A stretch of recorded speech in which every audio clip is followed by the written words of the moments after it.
ठाकुर सुखविंदर सिंह सुक्खू जी, उप मुख्यमंत्री Himachal Pradesh Shri Mukesh Agnihotri ji, parliamentary affairs minister, लोक निर्माण मंत्री जी, चीफ सेक्रेटरी साहब और यहाँ पर मौजूद सभी माननीय विधायकगण और मीडिया के सभी साथीगण, आज माननीय मुख्यमंत्री महोदय ने वर्ष 2025-26 के लिए वित्तीय अनुमान को सदन में प्रस्तुत किया है। मेरा माननीय मुख्यमंत्री महोदय से अनुरोध है कि आप कृपया इस प्रेस कॉन्फ्रेंस को संबोधित करें। मुकेश अग्निहोत्री जी, हमारे उप मुख्यमंत्री हर्षवर्धन चौहान जी, पार्लियामेंट और इंडस्ट्री मिनिस्टर्स, पीडब्ल्यूडी मिनिस्टर्स, हमारे विक्रमादित्य जी, चीफ सेक्रेटरी महोदय, सभी सम्मानित विधायक, पत्रकार बंधुओं, प्रदेश की ग्रामीण अर्थव्यवस्था कैसे मजबूत हो,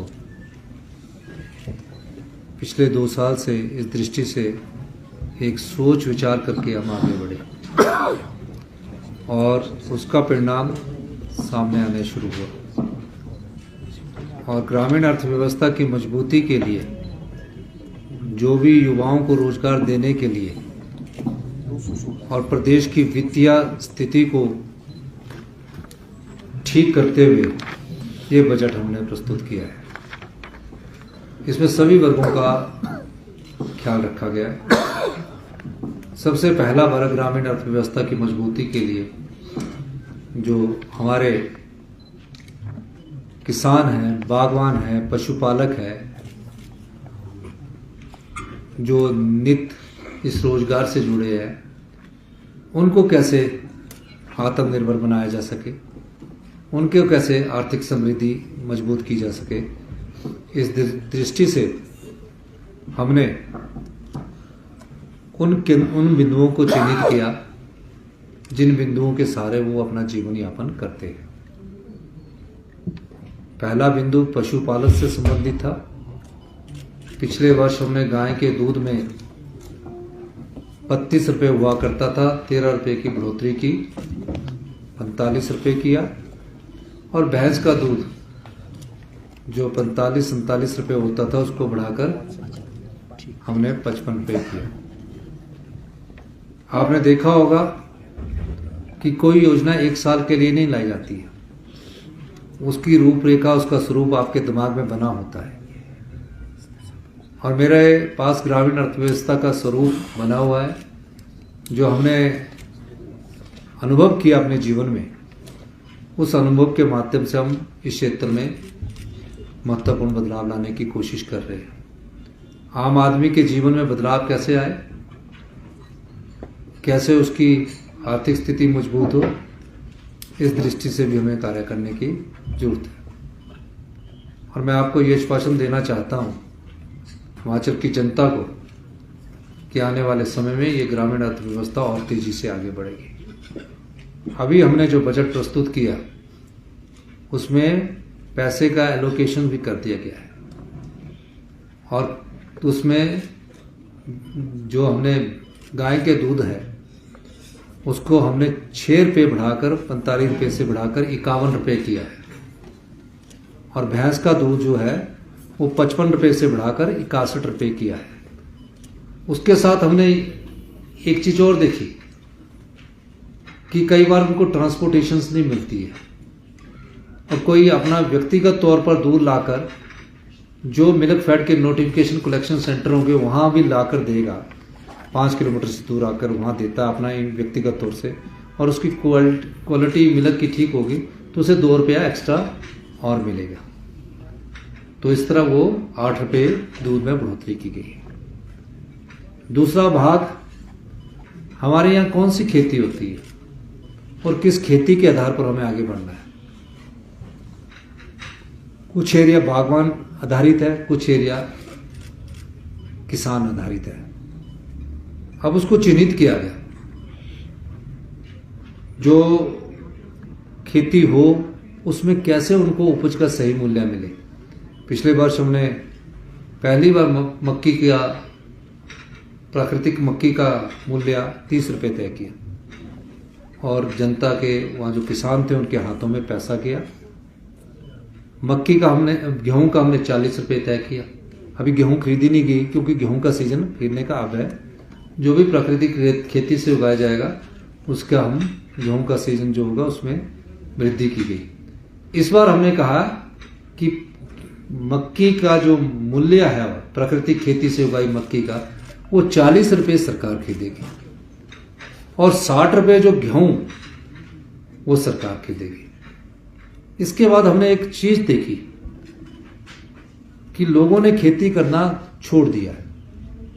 उसका मूल कारण बंदरों द्वारा फसलों को उजाड़ना है, नील गाय सूरों द्वारा फसलों को उजाड़ना है। तो हमने कहा कि कोई ऐसी उपज ढूंढी जाए जो किसान लगाए और किसान को उसकी आय हो। इस तरह से हमने पाया कि टर्मरिक जो है, हल्दी जो है, अगर उसको लगाते हैं तो उसको बंदर नहीं खाता है। जब अंकुर फूटता है तो बंदर उसको निकाल के, कई बार मक्की के अंकुर को फूट कर निकाल के खा लेता है। और हमने ये पाया कि 9 महीने में हल्दी तैयार होती है। उसे 90 रुपये 90 रुपीस प्रति किलो के हिसाब से हिमाचल प्रदेश की सरकार खरीदेगी और तकरीबन 9 महीने बाद जब किसी के पास 10 क्विंटल मक्की होगी उसकी जेब में 1 लाख रुपया होगा। उस मक्की के साथ अगर गेहूं भी पैदा करता है, अगर 10 क्विंटल गेहूं होगी तो 60,000 रुपया उसको मिलेगा और उसके साथ 40 मक्की भी पैदा करता है 40,000 रुपया भी उसको मिलेगा।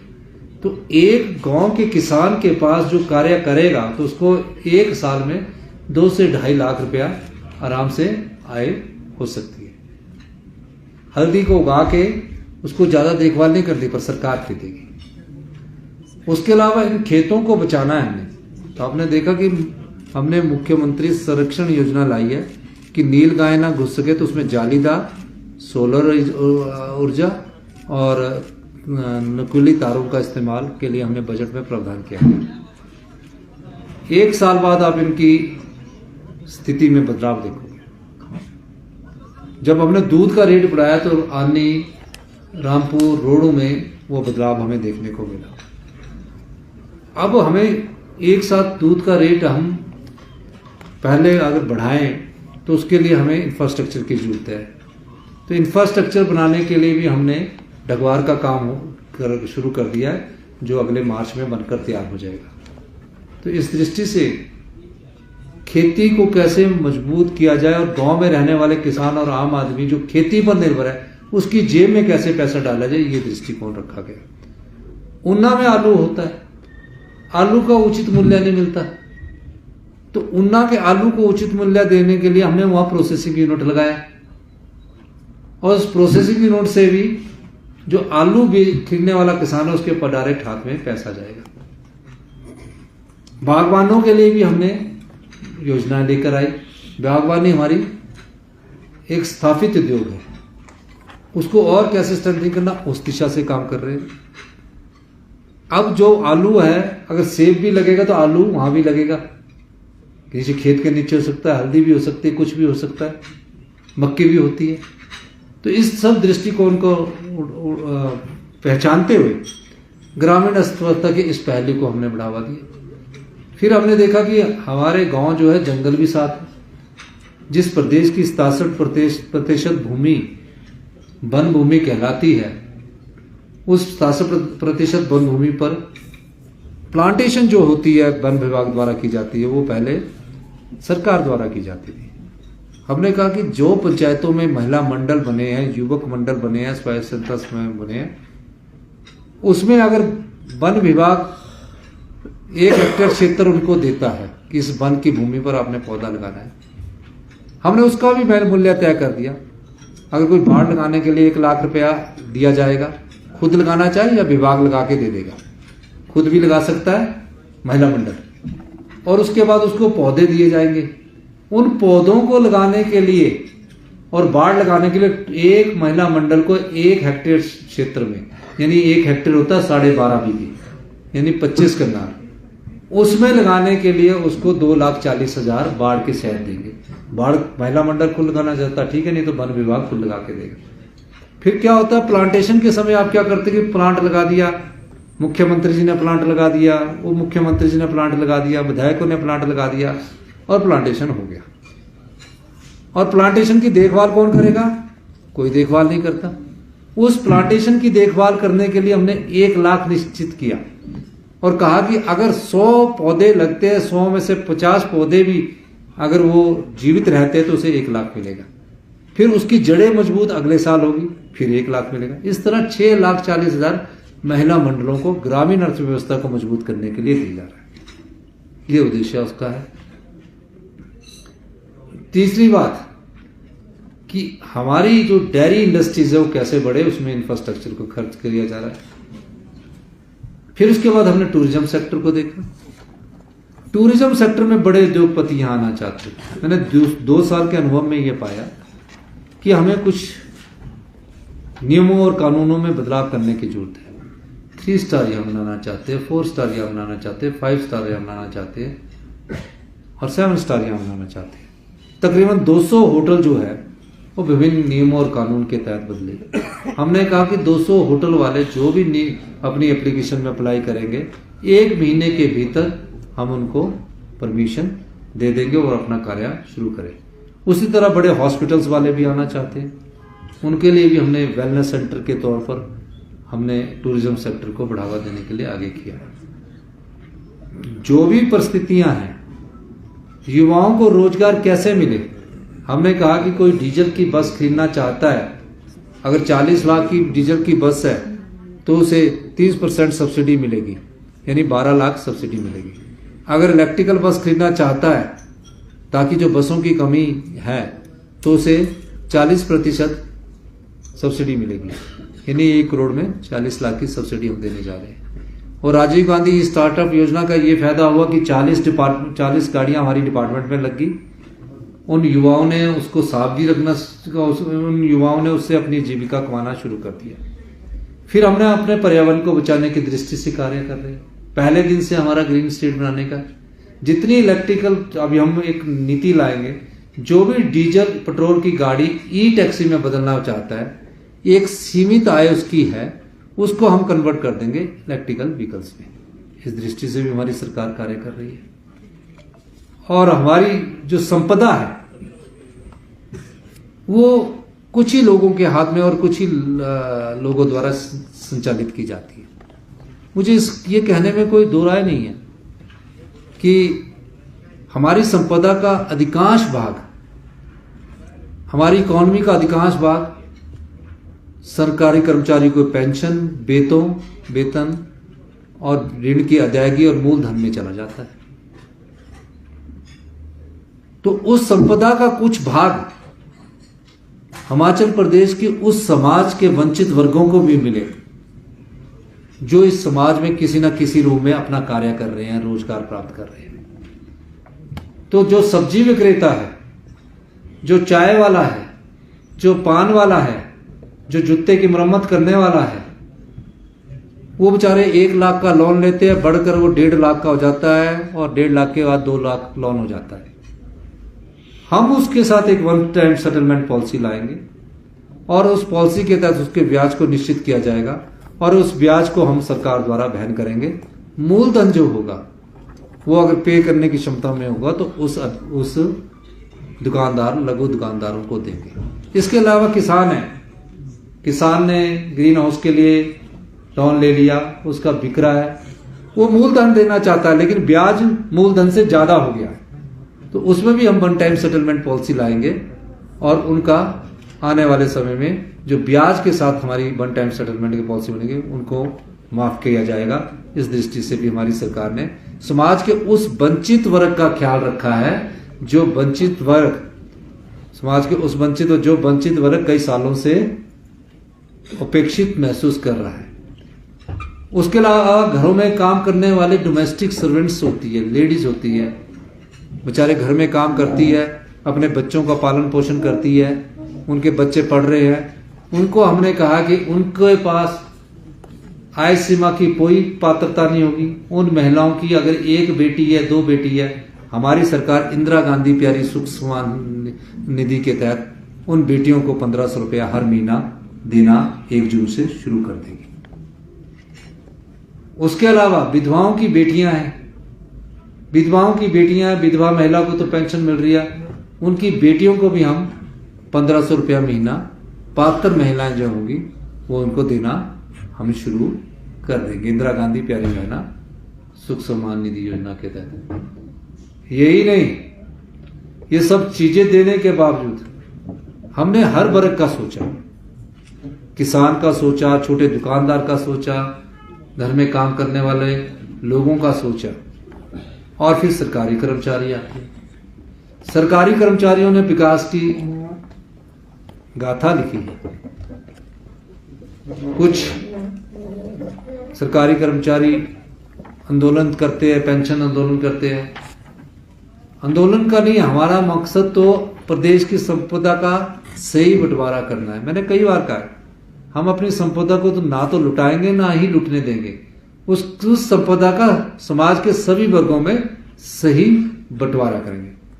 इस दृष्टि से हमने जो 70 साल से ऊपर के पेंशनधारी है उनकी इस साल सारे जो एरियर है उसको देने की हमने घोषणा की। इसके साथ क्लास 3, क्लास 4, क्लास 1 का भी चरणबद्ध तरीके से एरियर देने की हमने घोषणा की।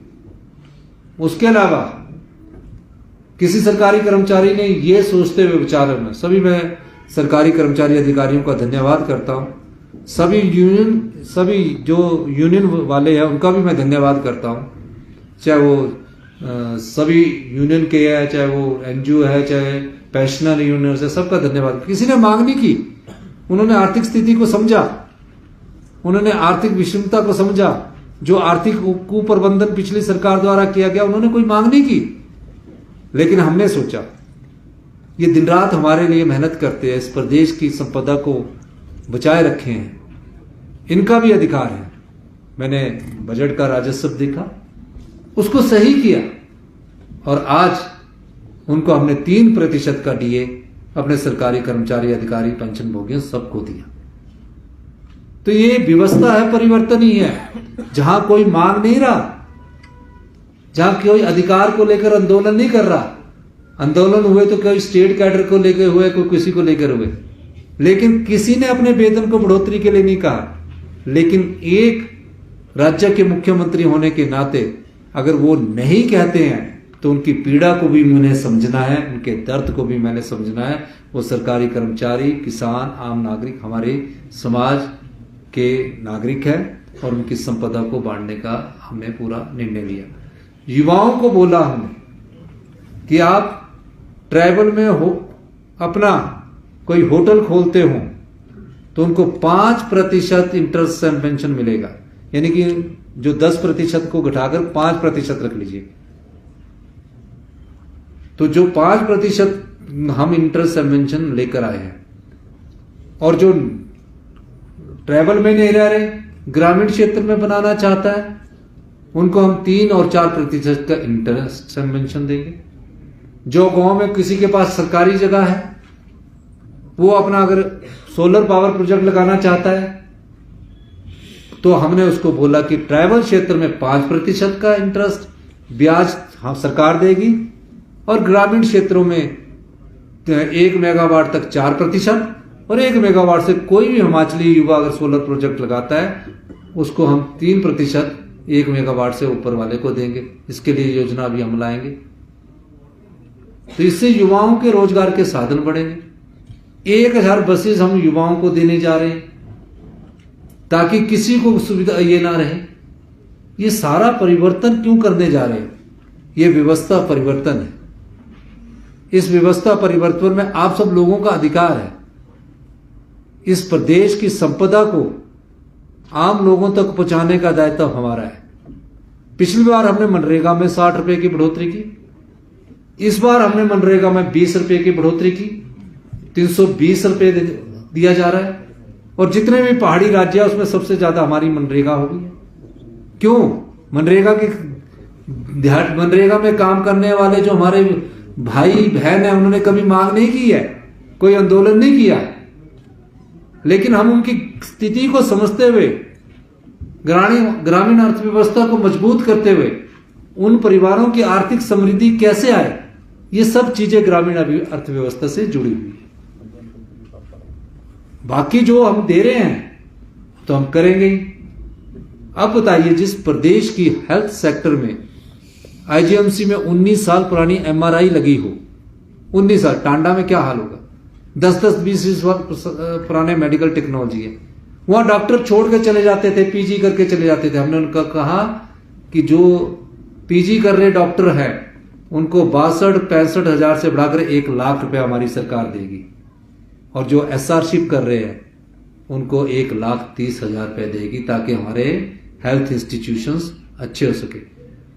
हम युवाओं को रोजगार आउटसोर्स पर दे रहे हैं। आउटसोर्स की एक बड़ी लाइन खड़े होकर हमारे पास 20-20 साल पुराने आउटसोर्स वाले आते हैं। हमने कहा उस नीति में बदलाव करेंगे, और हम सरकारी क्षेत्र में गुजरात का एक मॉडल है उसको स्टडी कर रहे हैं, उस स्थिति से आगे बढ़ेंगे ताकि उनको आउटसोर्स की कमी ला सके। यही नहीं, सड़कों में हमारा कैसे खर्च होना है, पानी में कैसे खर्च होना है, उसकी गुणवत्ता पर हम जोर दे रहे हैं। तकरीबन हर क्षेत्र के हर वर्ग को हमने, भीषण परिस्थिति होने के बावजूद भी हमने अपनी तरफ से बेस्ट बजट इस साल का, जहां आर्थिक संकट हो, प्रस्तुत किया है। 1 साल बाद आप गांव के किसान के पास जाएंगे, आप उसकी जेब में पैसा देखेंगे, और ये नीति आने वाले समय में उनके जीवन में बदलाव लाएगी। दूध से बदलाव आया, मक्की से बदलाव आया, अब टर्मरिक से बदलाव आएगा। यही ग्रामीण अर्थव्यवस्था का मूल मंत्र है। डॉक्टर ऑपरेशन थिएटर में आउटसोर्स पर 13,000 में लगा हुआ है, लेबोरेटरी टेक्नीशियन 15,000 में लगा हुआ है, मेरिट पर आया हुआ। हमने कहा सबको 25,000 रुपया मिलेगा, और उनके पद भी अभी भरे जाएंगे। इस वर्ष हम परफॉर्म करके आपके सामने बताएंगे कि कहां कहां जो गलतियां हुई उसमें सुधार करेंगे। प्रशासनिक अधिकारियों को भी दिशा निर्देश दिए। हर दिन हम मॉनिटरिंग करेंगे, बैठ के बात करेंगे। मंत्रिमंडल के सदस्य हर दिन जो बजट में आया उसको कैसे अमली जामा बनाएंगे, हम इस दृष्टि से काम करेंगे। और मैं ये भी कहना चाहता हूं कि हम सब लोग मिलजुल कर इस प्रदेश को आत्मनिर्भर बनाना है। 25,000 पोस्टें भरी जा रही है। आईपीएच में इंटरव्यू शुरू हो चुके, कुछ जगह खत्म हो चुके। 25,000 पोस्टें तो ये सरकारी क्षेत्र में, चाहे आउटसोर्स में, चाहे किस सरकारी क्षेत्र में, चाहे हम रेगुलर भर रहे हैं, इसमें भरी जा रही है। जो और संसाधन हम पैदा कर रहे हैं, जो हम इंटरेस्ट सबवेंशन लाए हैं, वो भी रोजगार के अवसर पैदा करेंगे। मेरा यह मानना है कि हिमाचल प्रदेश की 80% लोग जनसंख्या गांव में रहती है। गांव समृद्ध होगा, प्रदेश आत्मनिर्भर होगा। प्रदेश आत्मनिर्भर होगा। 2032 की जो हम कल्पना लेकर चले हैं कि हम हिंदुस्तान के सबसे समृद्धशाली और अमीर राज्य होंगे, ये नीतिगत बदलाव उस दिशा की ओर अग्रसर कर रहा है। इसमें आप परिवर्तन हो सकता है कि हमारी नीतियों में कुछ खामियां हो, उसमें हम सुधार करेंगे। हमें फैसला जहां गलत होगा उसमें बदलने में कोई हिचकिचाहट नहीं होती है, पर हम फैसले अच्छेपन में सोच विचार करके लेते हैं। हेल्थ सेक्टर में आप आने वाले दिनों में महत्वपूर्ण बदलाव देखेंगे। शिक्षा क्षेत्र में आपने बदलाव देखा। शिक्षा की गुणवत्ता के लिए हमने डे बोर्डिंग स्कूल बनाने स्टार्ट कर दिए। अगले साल 10 डे बोर्डिंग स्कूल होंगे। आपको मैं अपने 2 डे बोर्डिंग स्कूल में लेकर जाऊंगा, जहां बोलेंगे कि गांव के बच्चे हम इन स्कूलों में पढ़ते हैं। अभी जो गांव के बच्चे जिन स्कूलों में पढ़ रहे हैं वहां क्वालिटी एजुकेशन नहीं दे पा रहे। गांव के परिवारों के साथ भी धोखा कर रहे हैं, और उन बच्चों को जो स्कूल में जा रहे हैं उनको भी धोखा कर रहे हैं। इसमें भी बदलाव की जरूरत है। तो प्रदेश बदलाव के दौर से गुजरते गुजरते आत्मनिर्भरता की ओर बढ़ रहा है। यही व्यवस्था परिवर्तन होता है जब आर्थिक तंगी के बाद सभी वर्गों को कुछ ना कुछ मिला हो, और उसका मूल मंत्र ये होता है नीतिगत बदलाव, नियम में बदलाव, कानून में बदलाव, भ्रष्टाचार के चोर दरवाजे बंद करके जनता का पैसा, जनता की संपदा को जनता में बांटना है। यही मैं आपको लोगों के साथ ये कहता हूं। और मैं ये भी कहना चाहता हूं कि हम आने वाले समय में और महत्वपूर्ण बदलाव करेंगे। टूरिज्म सेक्टर में करेंगे, टूरिज्म के सेक्टर में करेंगे, और एयरपोर्ट्स और हेलीपोर्ट्स में हम बदलाव करेंगे। हिमाचल बदल रहा है, हमारे अपनी सोच को बदलना होगा। हमें उन परिस्थितियों और उस सोच के साथ चलना होगा जो भविष्य की सोच है, और प्रकृति में बदलाव ही सबसे बदलाव प्रकृति का नियम है। तो हमारी सरकार इस दिशा में आगे बढ़ रही है। आप जानते होंगे कि आज सरकारी कर्मचारी, मजदूर, किसान, महिलाएं, सबको कुछ ना कुछ इस बजट में हमने दिया है। आप सब लोगों ने हमारी बात सुनी, आपका बहुत बहुत धन्यवाद। कोई सवाल पूछना चाहता है पूछ सकता है। सर, रेवेन्यू जनरेशन जितना पिछले वर्ष हुआ उसके कंपैरिजन में कितना एक्सपेक्टेड है इस फाइनेंशियल ईयर में? देखिए, रेवेन्यू जनरेशन 2 साल हो गए हमारी सरकार को, तकरीबन 3000 करोड़ रुपया का करीब रेवेन्यू जनरेशन की संभावना है। राजकीय को घाटा तो पीछे से चलता आ रहा है, इसको पूरा करने के लिए ही तो ये बजट का प्रावधान किया गया। 6-7 हजार करोड़ का जो होल है उसको पूरा करने के आगे को हमारा है। सर, आपने अपने बजट में एक बात बड़ी अच्छी कही कि ये साल अगला जो आ रहा है वो चुनौतीपूर्ण रहने वाला है, क्योंकि वो दिख रहा है जैसे आरडीजी गिरा है उसके साथ। आपके अभी के फिगर बता रहे हैं कि पेंशन 3% लाइबिलिटी बढ़ी है, लोन रिपेमेंट इस साल 2% लाइबिलिटी बढ़ी है, और कैपिटल एक्सपेंडिचर 4% गिरा है पिछले साल के मुकाबले। तो इसमें एक ट्रिकी सवाल ये है कि अगला जो फाइनेंशियल ईयर है उसमें आपके पास चीफ सेक्रेटरी भी ऐसे होंगे जिनके पास फाइनेंस का अनुभव नहीं होगा। ये चीज़ सब थोड़ी समझने वाली है, क्योंकि जो ट्रेजरी की बैलेंस है, और आपको खुद इस साल अनुभव हो गया होगा जो लास्ट के। नहीं, मैंने ट्रेजरी को भी डील किया, चीफ सेक्रेटरी साहब जानते हैं, तो आप चिंता ना करिए। अगले फाइनेंशियल ईयर में सर, क्योंकि फाइनेंस सेक्रेटरी को एक सपोर्ट तो रहता ही है, अगर आगे लोग। मैं आपकी बात का जवाब दे देता हूँ, आप क्यों कंफ्यूजन हो रही है?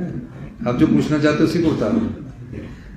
मैं फाइनेंस मिनिस्टर भी हूँ, और फाइनेंस मिनिस्टर होने के बाद जो सुधार हुए फाइनेंस मिनिस्टर के द्वारा इंगित किए जाते हैं, चर्चा होती है कैसे आगे बढ़ना है, उस चीजों को सबका समाधान रखा है। आपको एक और चीज बता दूं कि आने वाले समय में और स्पीडअप काम होंगे। कैपिटल एक्सपेंडिचर अभी 31 मार्च को खत्म होना है, इसमें अभी आंकलन किया गया है कितना कम रह सकता है, लेकिन मेरे को लगता है कि पिछले वर्ष की तुलना में हमारा कैपिटल एक्सपेंडिचर ज्यादा हो रहा है, अभी और तेज होगा, नीतिगत बदलाव हो रहे हैं।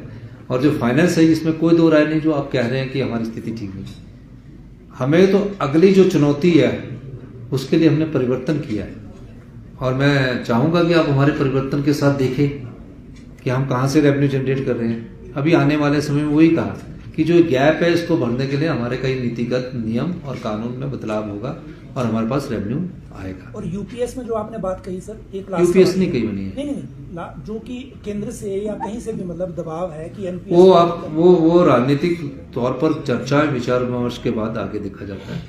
तो इसलिए आप सब लोगों को और किसी ने पूछना है? सर, आपने 29,000 करोड़ का जो आपने इसमें लोन बताया है, जबकि 29,000 करोड़ के 2 सालों में जो सरकार ने लोन लिया है, और एक साल में आप 6,561 करोड़ रुपए ले सकते हैं, तो बाकी जो 8,000 करोड़ का जो ये गैप है सर, ये कैसे पूरा किया जाए? नहीं, आप ये समझे, पिछला जो वर्ष था उस समय हमें 6,531 करोड़ रुपया लोन लिया है, उसमें हमारी कैपिंग होती है आरबीआई द्वारा, उससे ज्यादा हमको नहीं मिल पाया, उससे पहले हमारे को ज्यादा मिला। इस साल की अभी लोन की लिमिट आएगी तो पता लगेगा।